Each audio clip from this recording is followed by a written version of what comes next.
Assalamualaikum warahmatullahi wabarakatuh. Alhamdulillah, alhamdulillahi rabbil alamin. Wa bihi nasta'in ala umuri dunya waddin. Summa salatu wassalamu ala asrafil anbiya'i wal mursalin wa ala alihi wa ashabihi wa man tabi'ahum bi ihsanin ila yaumiddin, amma ba'. Yang pertama-tama, marilah kita panjatkan atas kehadirat Allah Subhanahu wa taala, yang mana berkat rahmat dan hidayahnya lah kita dapat berkumpul, kita dapat melaksanakan kegiatan perkuliahan kita, yakni dalam mata kuliah filsafat pendidikan, yang mana dibimbing oleh dosen pengampu, yakni Amiruddin SPDI MPDI. Saya perkenalkan, nama saya Nur Hadiansyah, saya dari Prodi PAI 4A. Saya akan mempresentasikan makalah yakni mengenai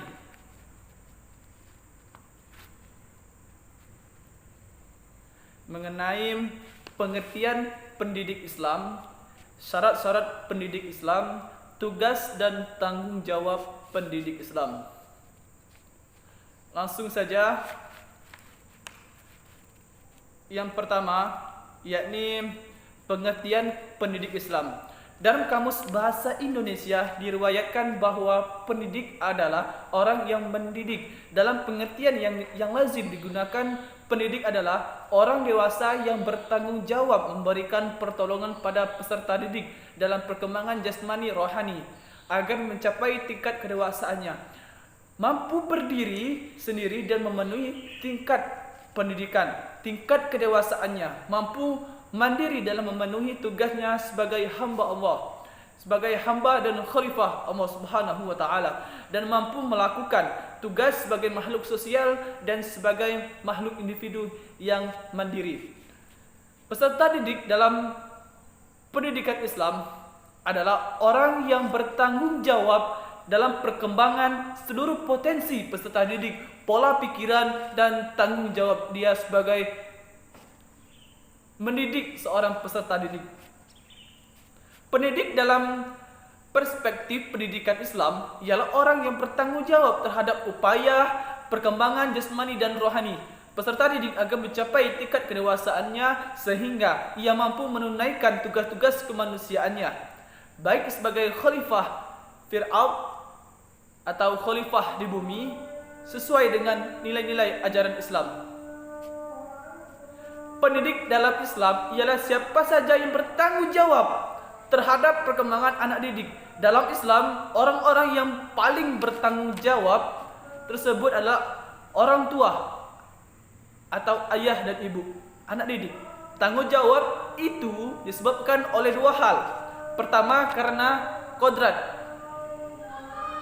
yaitu karena orang tua ditakdirkan menjadi orang tua anaknya, dan arena itu ditakdirkan pula bertanggung jawab mendidik anaknya.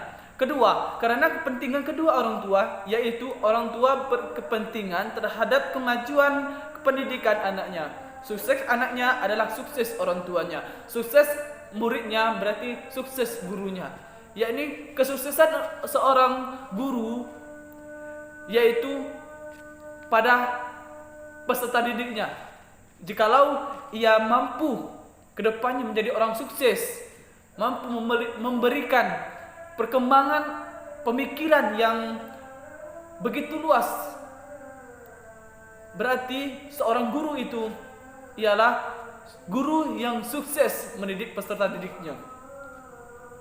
Allah Subhanahu wa taala, pendidikan semesta alam, dengan sifat Rahman dan Rahimnya telah memberikan kesempatan kepada peserta didik untuk menumbuh kembangkan potensi yang ada pada diri mereka melalui Nabi dan Rasulnya, dengan sifat keteladanannya melalui orang tua dan guru, sifat kasih sayang dan dalam mendidik mereka.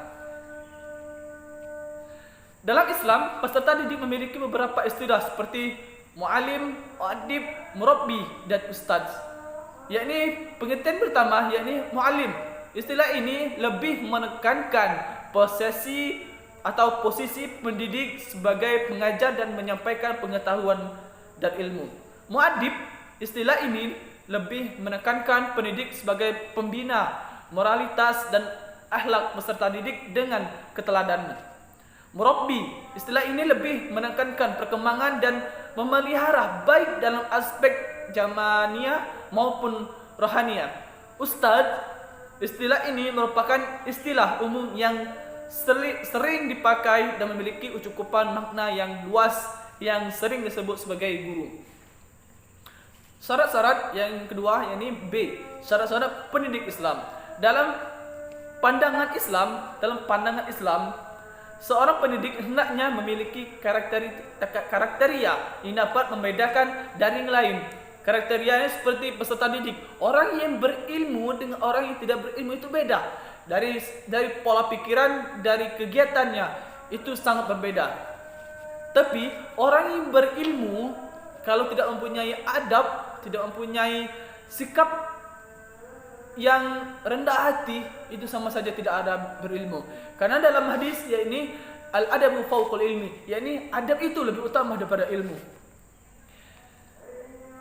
Membagi karakteristik pendidik muslim kepada beberapa bentuk, yaitu mempunyai watak dan sifat robaniyah yang terwujud dalam tujuan tingkah laku dan pola pikiran, bersifat ikhlas melaksanakan tugas sebagai peserta didik, bersifat sabar dan mengajarkan berbagai pengetahuan kepada peserta didik, jujur dalam menyampaikan apa yang diketahuinya, mampu menggunakan metode mengajar secara bervariasi sesuai dengan prinsip-prinsip penggunaan metode pendidikan, mengetahui kehidupan psikis peserta didik.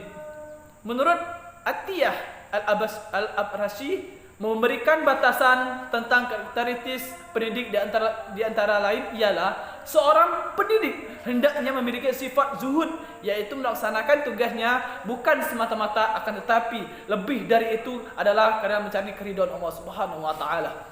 Seorang pendidik hendaknya bersih fisiknya dari segala macam kotoran dan bersih jiwanya dari segala macam sifat tercela. Seorang pendidik hendaknya ikhlas dan tidak riak dalam melaksanakan tugasnya.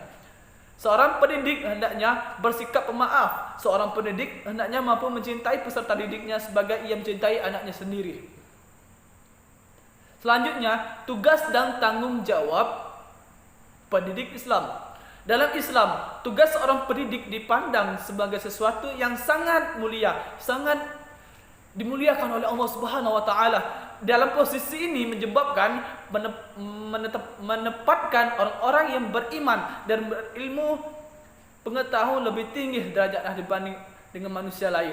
Hal ini sesuai dengan firman Allah Subhanahu wa taala dalam Quran surah Al-Mujaddalah, yang artinya yang maknanya secara umum tugas pendidik adalah mendidik. Dalam Ahmad Tafsir, mendidik adalah tugas yang amat luas dan mengajar adalah sebagian dari tugas pendidik. Dalam pendidikan di sekolah, tugas guru sebagai besar adalah mendidik dengan cara mengajar di samping sebagai motivator dan fasilitator.